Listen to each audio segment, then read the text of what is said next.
నమస్తే, welcome to our front news. నేను శ్రీలత. బులెటిన్లో ముందుగా హెడ్లైన్స్ చూద్దాం.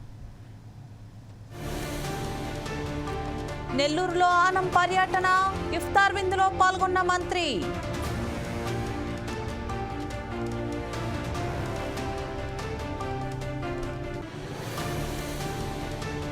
చెరుకుకు మద్దతు ధర కల్పించాలి, గోవాడలో సిపిఎం పార్టీ డిమాండ్.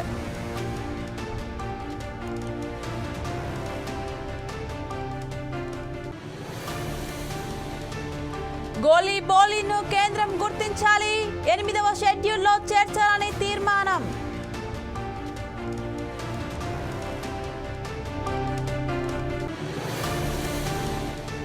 ఖమ్మం జిల్లాలో రోడ్డు ప్రమాదం, ఎదురెదురుగా ఢీకొన్న లారీలు.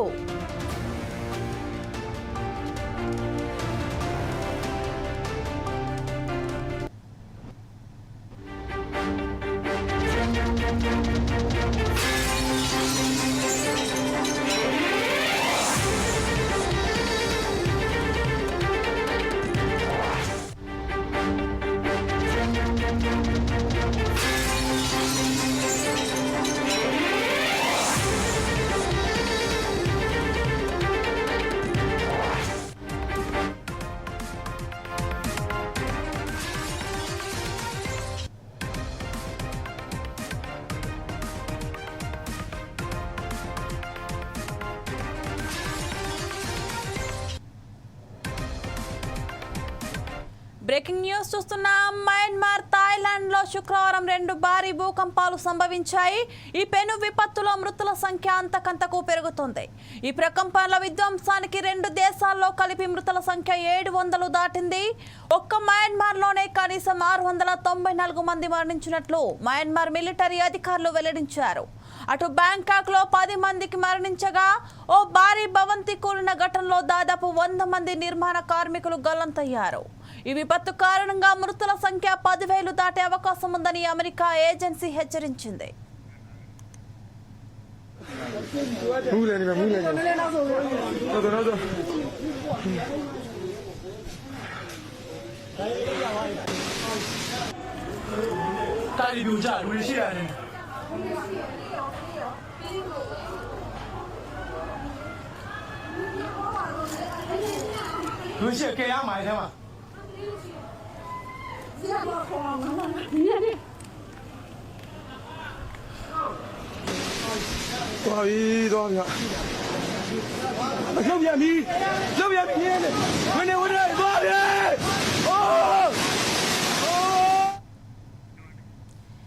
నిమిషాల వ్యవధిలో వెంటనే వచ్చిన 2 భారీ భూకంపాలు థాయిలాండ్, మయన్మార్ దేశాల్లో పెను విధ్వంసం సృష్టించాయి. మృతుల సంఖ్య భారీగా పెరిగే అవకాశం ఉందనే ఆందోళన వ్యక్తమవుతున్నాయి. పలు భవనాలు, ప్రార్థనాలయాలు, సాధువుల మఠాలు కుప్పకూలాయి. ప్రాణ నష్టం అత్యధికంగా మయన్మార్లోని మాండేల్ నగరం, దాని పరిసర ప్రాంతాల్లో జరిగింది. 2 భూకంపాల కేంద్ర స్థానాలు ఇక్కడికి సమీపంలోనే ఉన్నాయి. థాయిలాండ్ రాజధాని బ్యాంకాక్ లో తీవ్ర ఆస్తి నష్టం జరిగింది.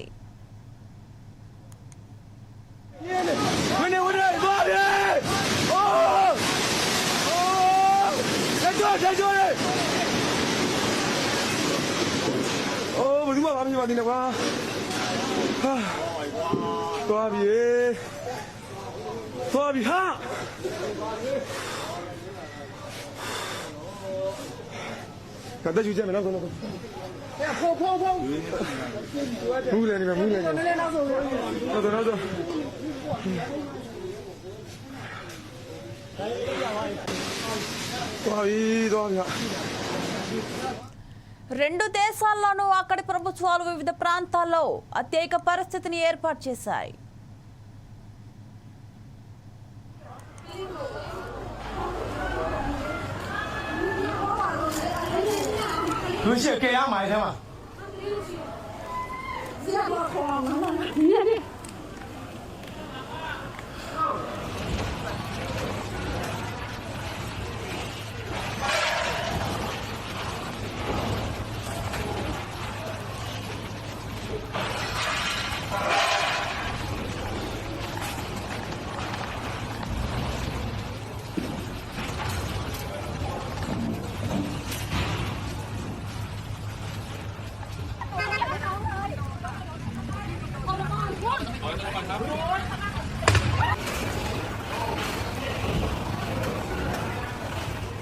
మయన్మార్ థాయిలాండ్లో శుక్రవారం 2 భారీ భూకంపాలు సంభవించాయి. ఈ పెను విపత్తులో మృతుల సంఖ్య అంతకంతకు పెరుగుతుంది.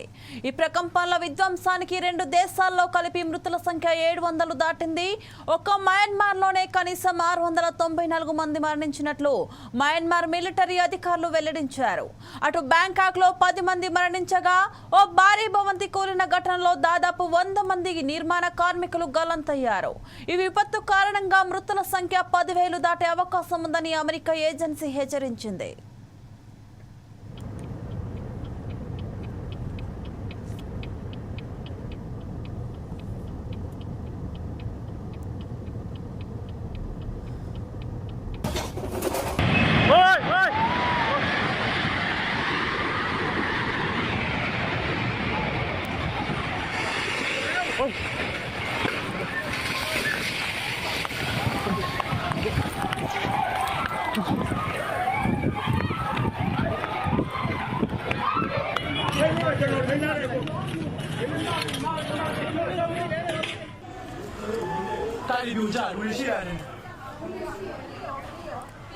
నిమిషాల వ్యవధిలో వెంటనే వచ్చిన 2 భారీ భూకంపాలు థాయిలాండ్, మయన్మార్ దేశాల్లో పెను విధ్వంసం సృష్టించాయి.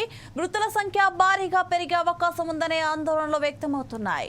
పలు భవనాలు, ప్రార్థనాలయాలు, సాధువుల మఠాలు కుప్పకూలాయి. ప్రాణ నష్టం అత్యధికంగా మయన్మార్లోని మాండేలే నగరంలో, దాని పరిసర ప్రాంతంలో జరిగింది. 2 భూకంపాల కేంద్ర స్థానాలు ఇక్కడికి సమీపంలోనే ఉన్నాయి. థాయిలాండ్ రాజధాని బ్యాంకాక్ లో తీవ్ర ఆస్తి నష్టం జరిగింది.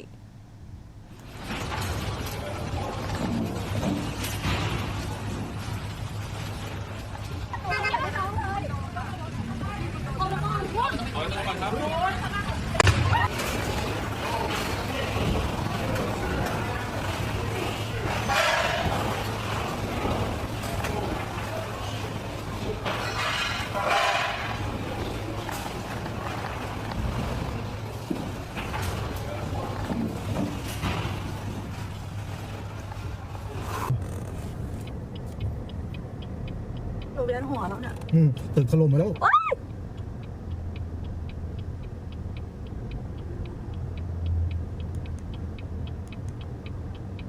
ตึกอะไรวะเนี่ยถล่ม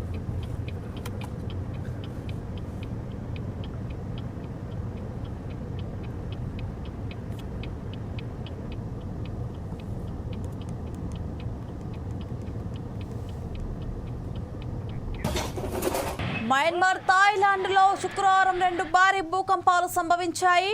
ఈ పెను విపత్తులో మృతుల సంఖ్య అంతకంతకు పెరుగుతోంది. ఈ ప్రకంపనల విధ్వంసానికి 2 దేశాల్లో కలిపి మృతుల సంఖ్య 700 దాటింది. ఒక్క మయన్మార్లోనే కనీసం 694 మంది మరణించినట్లు మయన్మార్ మిలిటరీ అధికారులు వెల్లడించారు. అటు బ్యాంకాక్లో 10 మంది మరణించగా ఓ భారీ భవంతి కూలిన ఘటనలో దాదాపు 100 మంది నిర్మాణ కార్మికులు గల్లంతయ్యారు. ఈ విపత్తు కారణంగా మృతుల సంఖ్య 10,000 దాటే అవకాశం ఉందని అమెరికా ఏజెన్సీ హెచ్చరించింది. 갖다 주지 않나 그거. 야, 포.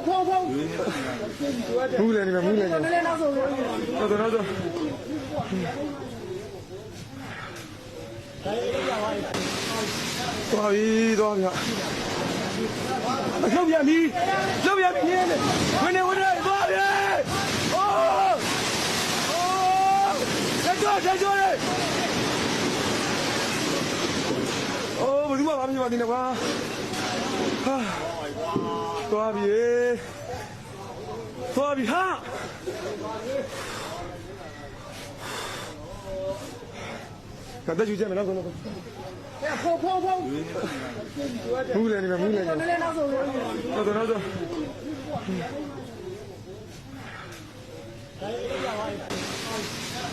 도와비야. నిమిషాల వ్యవధిలో వెంటనే వచ్చిన 2 భారీ భూకంపాలు థాయిలాండ్, మయన్మార్ దేశాల్లో పెను ప్రమాదం సృష్టించాయి. మృతుల సంఖ్య భారీగా పెరిగే అవకాశం ఉందనే ఆందోళనలు వ్యక్తమవుతున్నాయి. పలు భవనాలు, ప్రార్థనాలయాలు, సాధువుల మఠాలు కుప్పకూలాయి. ప్రాణ నష్టం అత్యధికంగా మయన్మార్లోని మాండేలే నగరం, దాని పరిసర ప్రాంతాల్లో జరిగింది. 2 భూకంపాల కేంద్ర స్థానాలు అక్కడికి సమీపంలోనే ఉన్నాయి. థాయిలాండ్ రాజధాని బ్యాంకాక్ లో తీవ్ర ఆస్తి నష్టం జరిగింది. 나도.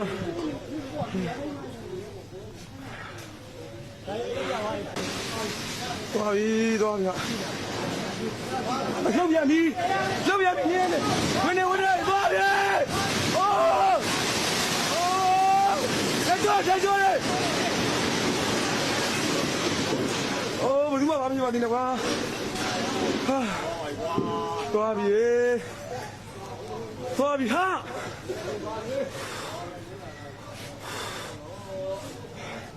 赶快去见面那个。哎呀，跑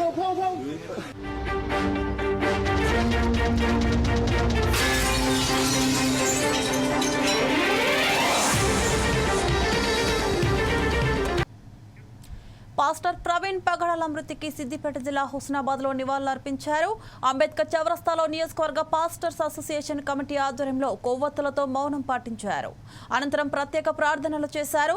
పాస్టర్ మృతిపై అనుమానాలున్నాయని తెలిపారు. ప్రభుత్వం, పోలీసు అధికారులు త్వరగా చర్యలు తీసుకోవాలని పాస్టర్లు కోరారు.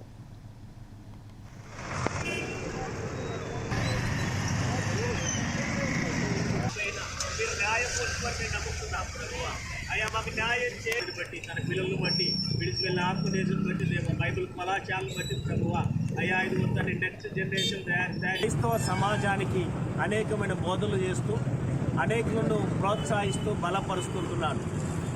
అనేకులంటి డిబేట్లలో సత్యాన్ని తెలియపరుస్తున్నాడు.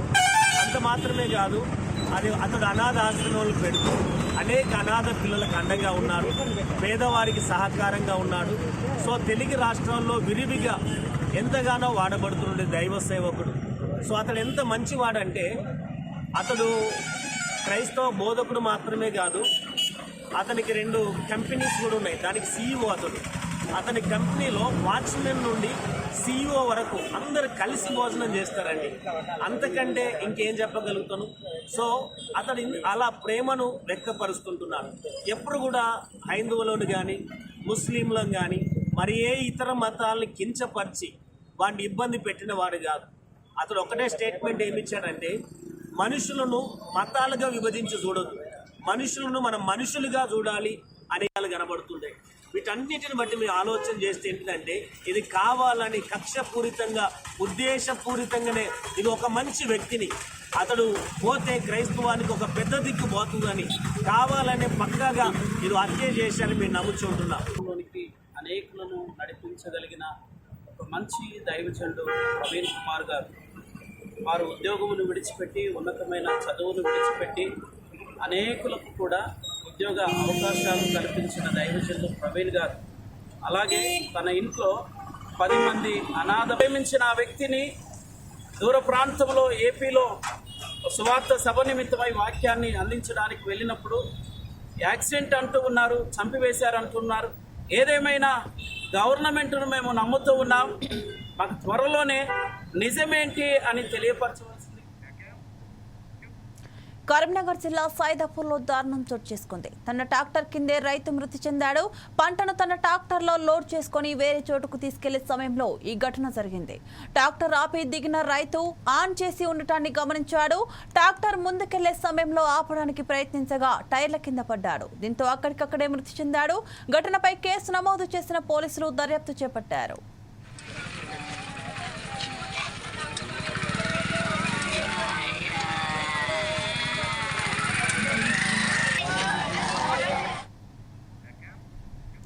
హన్మకొండ జిల్లాలో దొంగలు హల్చల్ సృష్టించారు. మంగళపల్లిలోని తాళం వేసి ఉన్న ఓ ఇంట్లో చోరీ చేశారు.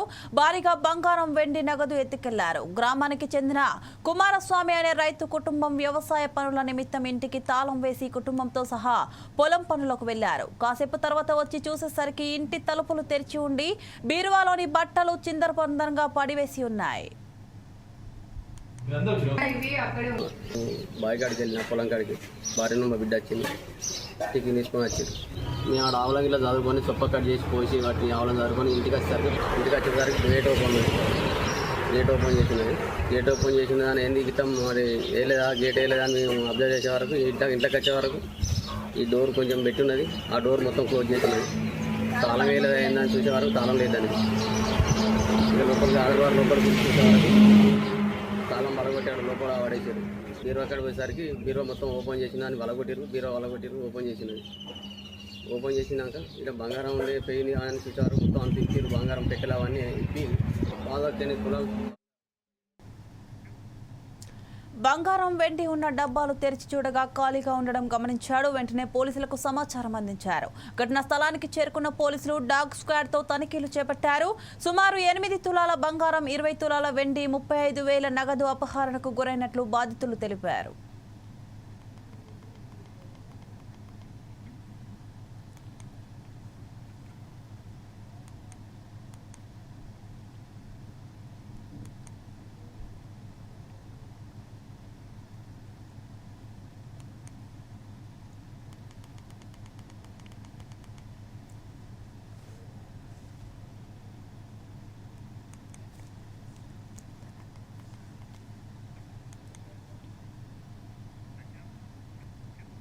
అంబేద్కర్ కోనసీమ జిల్లా వాడపల్లిలో కళ్యాణ మహోత్సవాల ఏర్పాట్లను కొత్తపేట ఎమ్మెల్యే బండారు సత్యానందరావు పరిశీలించారు. అనంతరం స్వామివారిని దర్శించుకున్నారు. ప్రతి శనివారం భక్తుల రద్దీ పెరుగుతున్న దృష్ట్యా ప్రత్యేక క్యూ లైన్లు, ఫుట్పాత్ బ్రిడ్జిని యుద్ధ ప్రాతిపదికన ఏర్పాటు చేసినట్లు ఆయన తెలిపారు. వాటిని ప్రారంభించడం జరిగిందన్నారు. ఏప్రిల్ 7వ తేదీ నుంచి 13వ తేదీ వరకు స్వామివారి కళ్యాణ మహోత్సవం జరగనుందన్నారు.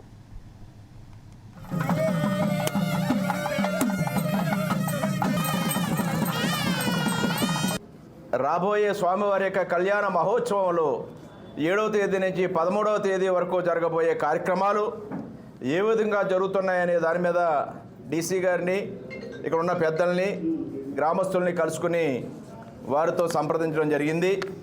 అందరూ కూడా చాలా భక్తి విశ్వాసాలతోటి రేపు జరగబోయే కళ్యాణ మహోత్సవాలు ఎంతో వైభవయుతంగా జరగాలనే ఆలోచనతో 7 వారాలు, 7 శనివారాలు, 7 ప్రదక్షిణల్లో దర్శనం చేసుకుని స్వామివారి యొక్క కరుణకు పాత్రులై వారి యొక్క కోరిన కోరికలన్నీ కూడా తీర్చుకుంటూ ఉన్నారు. ఇక్కడ అందివ్వలేకపోయినా సాధ్యమైనంత మేర ఏ మేరకు తాత్కాలికంగా వారి యొక్క ఇబ్బందులు కలగకుండా ఏ విధంగా చేయాలనే దాని మీద దృష్టి పెట్టి మన డీసీ చక్రధర్రావు గారు రేంబౌళ్ళు శ్రమిస్తూ ఉన్నారు. ప్రతి టీడీపీ పార్టీ 43వ ఆవిర్భావ దినోత్సవం సందర్భంగా 3K రన్ నిర్వహించారు. CBN fans association, school of CBN వారి సంయుక్త ఆధ్వర్యంలో ఈ కార్యక్రమం జరిగింది. ఓయూ ఆర్ట్స్ కళాశాల నుంచి ఎన్సీసీ గేట్ వరకు ఈ రన్ నిర్వహించారు.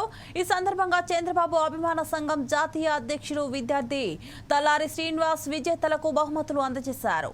రాజకీయాల్లో సామాజిక న్యాయాన్ని చేతుల్లో చేసి చూపించిన గొప్ప సామాజిక విప్లవకారుడు ఎన్టీఆర్ అని ఆయన అన్నారు.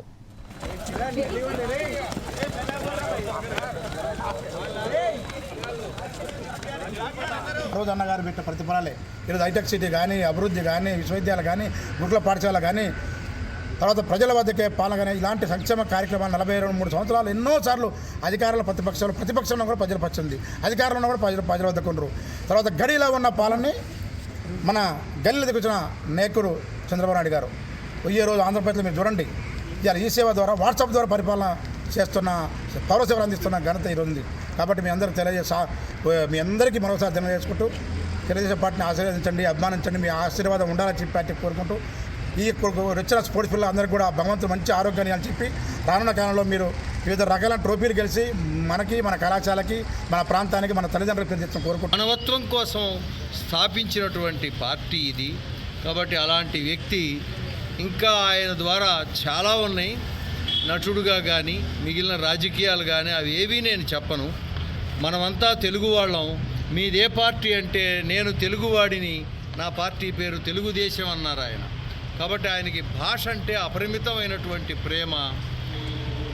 ప్రపంచమంతా కూడా ఒకప్పుడు లేడీస్ అండ్ జెంట్మెన్ అని సంబోధించేవారు. వివేకానందుడు అది మార్చాడు. ప్రపంచానికి డియర్ బ్రదర్స్ అండ్ సిస్టర్స్ అనే సంబోధన ఇచ్చాడు. అలాగే తెలుగు వాళ్ళ భాషలో కూడా సోదర సోదరీమణులారా అని అందరూ మాట్లాడుతుంటే రాజకీయాల్లోకి వచ్చినటువంటి ఆ మహానుభావుడు తన భావ తరంగాలలో నా తెలుగింటి ఆడపడుచులరా అని సంబోధించాడు. అలాగే నా తెలుగు తమ్ముళ్ళలారా అని సంబోధించాడు. ఆ విధంగా నెల్లూరులో జరిగిన ఇఫ్తార్ విందులో మంత్రి ఆనం రామనారాయణ రెడ్డి పాల్గొన్నారు. మైనార్టీ సోదరులకు అండగా నిలుస్తామని మంత్రి తెలిపారు. గత ప్రభుత్వంలో నిర్లక్ష్యం జరిగిందని ఆయన అన్నారు. రాష్ట్ర ప్రభుత్వం ఇమాం మౌజాన్లకు గౌరవ వేతనం ఇవ్వడం జరుగుతుందని చెప్పారు. ఈ పవిత్ర రంజాన్ మాసం అనురాగం, సహనంతో కూడిన పవిత్ర సమయమని, ఇది భక్తి, పరస్పర ప్రేమ, సేవాభావానికి ప్రతీక అని ఆయన పేర్కొన్నారు. ముస్లిం సోదరుల ఉపవాస దీక్షలు ప్రశంసనీయమని ఆయన తెలిపారు.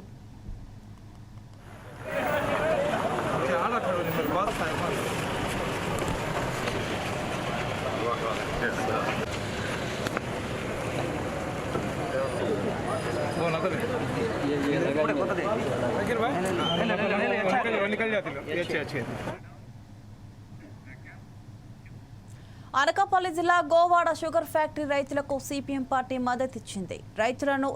రైతుల వద్దకు వెళ్లి వారి సమస్యలపై సిపిఎం రాష్ట్ర కార్యదర్శి శ్రీనివాసరావు ఆరా తీశారు. కూటమి నేతలు చెరకు రైతులకు తీవ్ర అన్యాయం చేస్తున్నారని ఆయన ఆగ్రహం వ్యక్తం చేశారు. కనీసం రైతులకు బకాయిలు చెల్లించే పరిస్థితిలో కూడా షుగర్ ఫ్యాక్టరీ లేకపోవడం ప్రభుత్వం వైఫల్యమేనని అన్నారు. రాష్ట్రంలో మిగిలిన ఏకైక షుగర్ ఫ్యాక్టరీ గోవాడను ప్రైవేటు పరం చేసే ప్రయత్నాలు జరుగుతున్నాయని ఆరోపించారు. చెరుకుకు కనీస మద్దతు ధర కల్పించాలని సందర్భంగా డిమాండ్ చేశారు.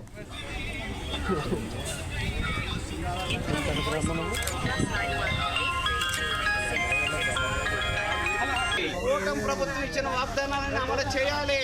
కోట్ల బకాయిలు ఉన్నాయి. ఈ బకాయిలతో పాటు ఈ సంవత్సరం రెండు నెలలుగా షుగర్ క్రషింగ్ ప్రారంభమైన ఇంతవరకు ఒక్క పైసా కూడా ఇవ్వలేదు. ఇన్సెంటివ్స్ లేవు. వాళ్ళకి ఇవ్వాల్సిన చక్కెర కూడా కనీసం తినడానికి ఇవ్వట్లేదు. రైతులు మాత్రం కూలీలకు కానీ ఎరువులకు కానీ అన్నిటికి కూడా అప్పులు చేసి పెట్టాల్సినటువంటి పరిస్థితి వస్తుంది. ఎదురు పెట్టుబడి పెట్టాల్సి వస్తూ ఉంది. ఈ పరిస్థితికి కారణం ప్రభుత్వ విధానమే. రాష్ట్రంలో ఒకే ఒక్క కోఆపరేటివ్ షుగర్ ఫ్యాక్టరీ ఈరోజు ప్రజలందరినీ పెట్టుబడిదారులుగా మారుస్తామంటే దగ్గర ఎక్కువ రేటు పెట్టుకుంటున్నారు. ₹1 తక్కువ వస్తుంది ఇక్కడ వీళ్ళ దగ్గర కొనుక్కుంటే. మరి ఈ షుగర్ అయినా మార్కెట్ చేస్తే వాళ్ళకి అవసరమైన అడ్వాన్స్ ఆరోపణలు ఇవ్వచ్చు. షుగర్ ఉంది, ఆ షుగర్ని తీసుకొని అడ్వాన్స్ వీళ్ళకి ఇస్తే కొన్ని బకాయిలైనా తీర్చుకుంటారు.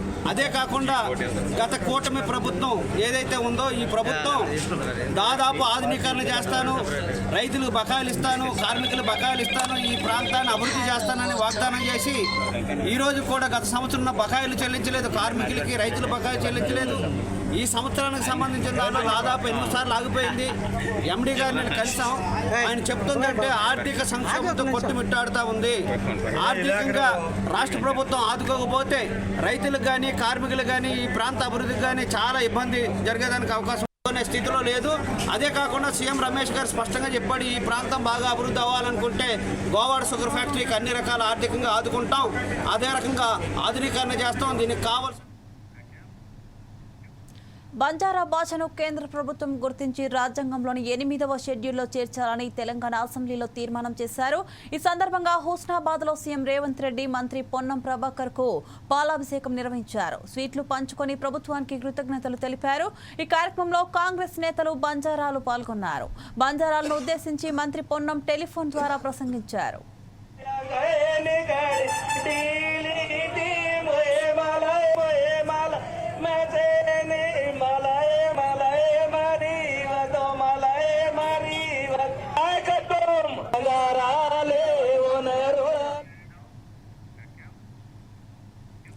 నెల్లూరులో మంత్రి నారాయణ పర్యటించారు. జాకిర్ హుస్సేన్ నగర్లోని శ్రీరామ్ నగర్ పార్కును ఆయన సందర్శించారు. డివిజన్లో జరుగుతున్న అభివృద్ధి పనులపై మంత్రి ఆరా తీశారు.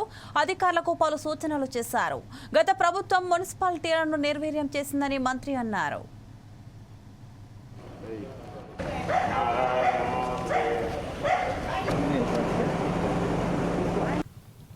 మీకు అందరికీ తెలిసిందే 2014-19లో ఈ రాష్ట్రంలో ఉన్న ఆ రోజు 110 మున్సిపాలిటీస్ ఉన్నాయి. 110 మున్సిపాలిటీస్ని ఎంతో తీర్చిదిద్దాం. అటు సాలిడ్ వేస్ట్ కానీ, లిక్విడ్ వేస్ట్ కానీ, డ్రింకింగ్ వాటర్ కానీ, రోడ్స్ కానీ, లైట్స్ కానీ. ఎల్ఈడీస్ అయితే భారతదేశంలో ఫస్ట్ రీప్లేస్ చేసింది ఆంధ్రప్రదేశ్. విశాఖపట్నంలో 98,000 లైట్స్ని కేవలం 1 మంత్లో రీప్లేస్ చేశాం. అయితే గత ప్రభుత్వం వాటిలన్నింటినీ విస్మరించి ప్రజా అవసరాలను పక్కన పెట్టింది. అయితే మళ్ళీ ఈ ప్రభుత్వ రంగాన్ని ఇప్పుడు గ్రీన్ కార్పొరేషన్ ద్వారా రాష్ట్రంలో ఉన్న ఇప్పుడున్న 123 మున్సిపాలిటీస్ని స్వచ్ఛ భారత్లో భాగంగా తీర్చిదిద్దమని ముఖ్యమంత్రి గారు ఆదేశించడం, దాని మీద ఈరోజు అన్ని కాన్స్టిట్యున్సీలో ఈరోజు పార్కులను టేకప్ చేసాం. పార్కులు కావచ్చు లేదా వాటర్ పాయింట్స్ కావచ్చు. ఈ నేపథ్యంలో నెల్లూరు నుంచి నేను కంటెస్ట్ చేశాను. అయితే 14-19లో దాదాపు అన్ని పార్కులు పూర్తి చేసాం దాదాపుగా. అయితే అవన్నీ మెయింటెనెన్స్ పక్కన పడేయటం వల్ల అవన్నీ ఆల్మోస్ట్ జిమ్ ఎక్విప్మెంట్ పోయింది, ప్లే ఎక్విప్మెంట్ పోయింది. అయితే లాస్ట్ ఇవి bulletin updates. Keep watching 4 Sides TV.